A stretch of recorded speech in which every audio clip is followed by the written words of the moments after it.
everyone, it's Sharona from Pay Your Weight, and today I'm going to be reviewing Game of Thrones Season 8, Episode 1, the premiere. Winter is now here, y'all. So those of you who are with me on my live chat, y'all, they got me. I'm blocked. I can't do no more live streams for a while. I think I'm in a little copyright jail. So I tried for you guys. Can you do your girl a favor? Because I'm sure I'm being blocked from being searched. Can y'all just do me a quick favor and just retweet this on all of your social media platforms? Because I'm sure I'm not going to show up in the algorithm for a couple of weeks. I think it takes 90 days to get off a block. So, y'all, I had a good time with this episode. I'm so excited. Okay, so the episode opens up and we see that Jon and Khaleesi, they're basically returning to Winterfell. And so he's finally getting to see all of his siblings, Bran, Arya, Sansa. You saw that little look. Sansa does not like Dany at all, you guys. She does not like her. And even Dany had to check Jon like, boo. Your sister don't have to like me, but she must respect me because I am her queen. And I don't know how that little dynamics is going to go throughout the course of the season, but I'm here for it. I don't know how it's going to end because they both are stubborn as heck, but I was like, yes, Sansa, let her know whose place it is. She was like, she ain't my queen. Jon is my king. He's supposed to be protecting the North. And so we see that everyone else, as they all kind of gather together, they're not feeling Dany coming as well, and them having to basically bend the knee to her because Jon bent the knee and relinquished his title as king of the North in order to help the North survive the upcoming threats of the Walkers basically coming with the Night King. Okay, so we see that Euron still has Theon's sister. He has her trapped. And he was just like, I ain't gonna kill you now because I don't have nobody else to talk to. But what he said he is going to do, he said he might not be married yet, but I'm finna smash the queen. And when Cersei basically told him, like, if you want a whore, go buy it. But if you want a queen, you gotta earn it. I said, yes, Cersei, tell him who you are. But then she gave it up to him. I was like, no, Cersei, not him. He's just way too confident in himself. And then we tell him, I'm gonna put a baby in you. I don't know this whole baby thing because, you know, Cersei says that she's pregnant. I don't know if it's true. I thought she was lying, but the way she kind of looked at her stomach, but she's still drinking this wine. I don't know if back then they just decided they were going to keep drinking wine even though they're pregnant.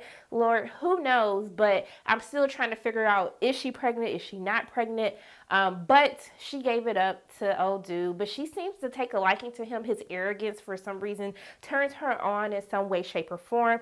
I would never understand it, but that's fine. And so we see that they're kind of doing inventory of how many men she has, how many ships she has that she's trying to prepare to basically take over the seven kingdoms, as the rest are trying to band together to basically kill the White Walkers. So we see that Bronn is basically smashing some women. They sit up there talking, killing his vibe. And then finally when he tells them, hey, can we cut the small talk and get down to business?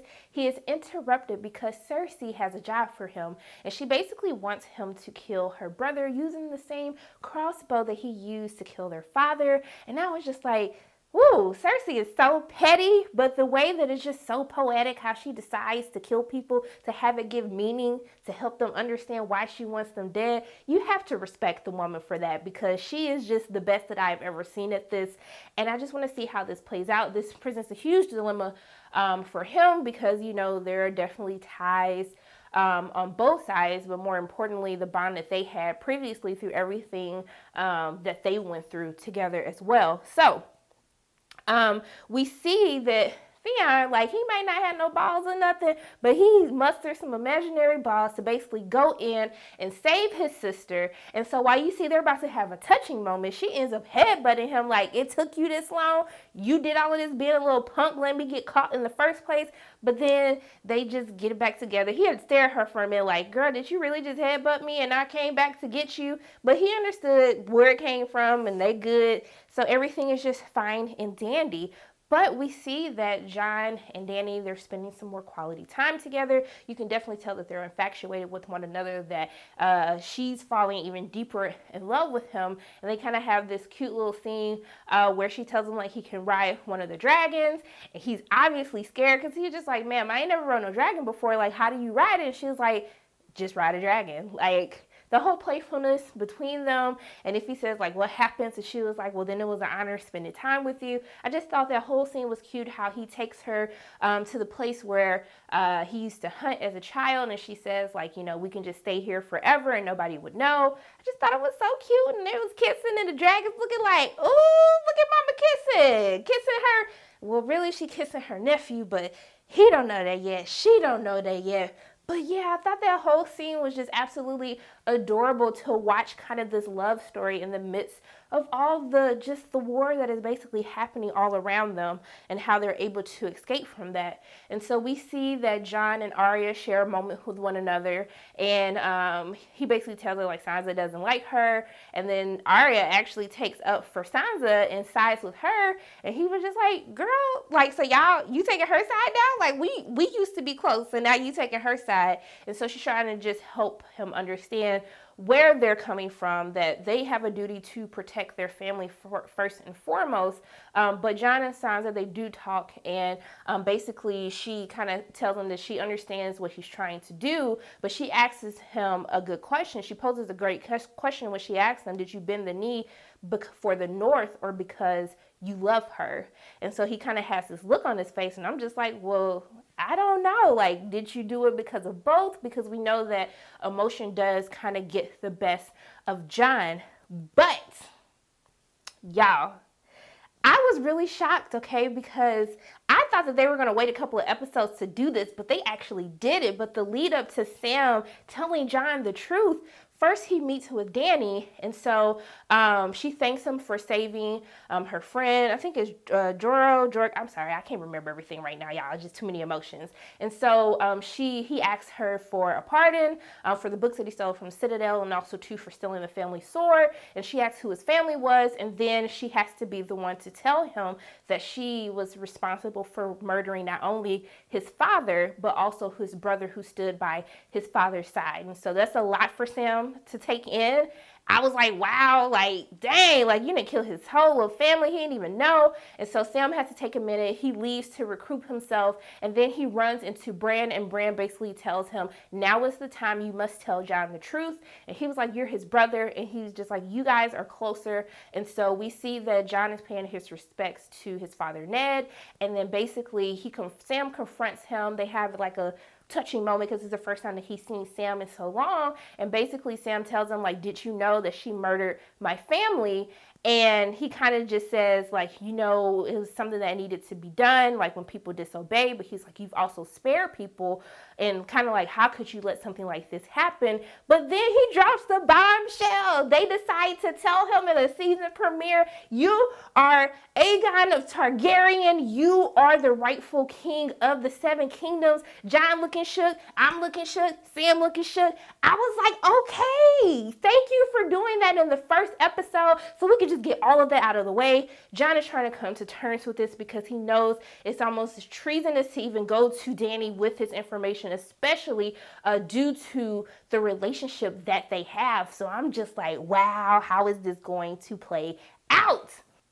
So yeah, so I was just like, wow, like how is this going to play out? When is he going to decide to tell Dany? How is he going to really understand that he knows that this is the truth, but he knows that there are so many problems that come with unleashing this truth amongst everyone. So in the meantime, we see that Tormund and them, they're kind of on this like little separate mission right now. And so we see that they're kind of like, they see all this blood laying around. They know that the walkers are somewhere around. And then they kind of see this message, this young boy who is nailed to the wall with all of these limbs. That is a message from kind of the Night King, basically letting them know like, hey, like we coming for y'all, what's good, okay? Then the little boy like woke up. I was like, y'all had to know that little boy was gonna wake up. He almost got him, but then they lit him on fire, and then it was just like, man. But when they first saw him, when they kind of ran into each other, and he was like, he has blue eyes, and then Tormund was like, I've always had had blue eyes. I was just like, y'all, like I know that you're on edge right now. That scene was totally hilarious. I was just like, bruh, chill for a moment. Y'all both on the same side right now. So after all of this, we kind of or basically see this man marching into town with all these people, and then we see it's Jamie behind. So we see it's Jamie, and then what happened as soon as Jamie look over? He see Brandon standing at him like this, and then Jamie like, and then I was like, and then it just went off. And I was like, y'all, wait a minute. I thought we had an hour and 30 minutes. This episode was only an hour and 6 minutes. I need you guys to run my 24 minutes back.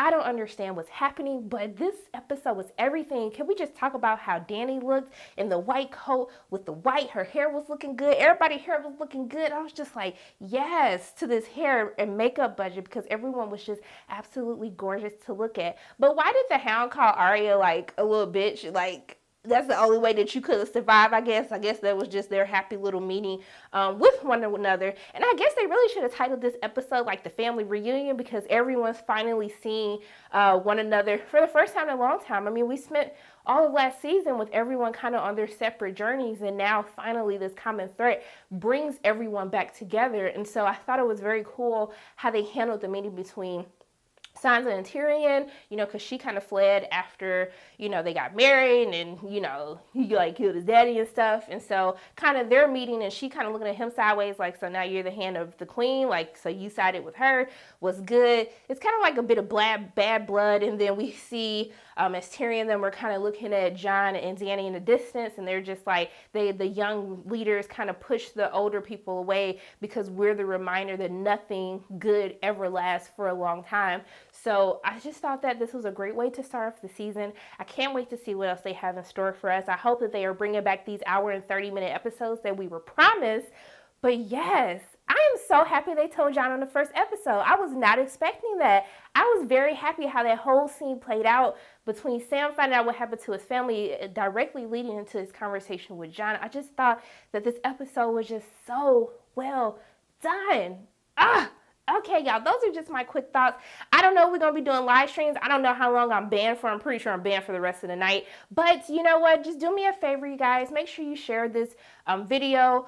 These are my quick thoughts on the Game of Thrones Season 8 premiere Episode 1. As always, my name is Sharronda from Pay Your Weight. And if you like what you saw today, make sure you hit the like button, hit subscribe, share this video with your friends, and make sure you hit that notification bell. And I will see you soon.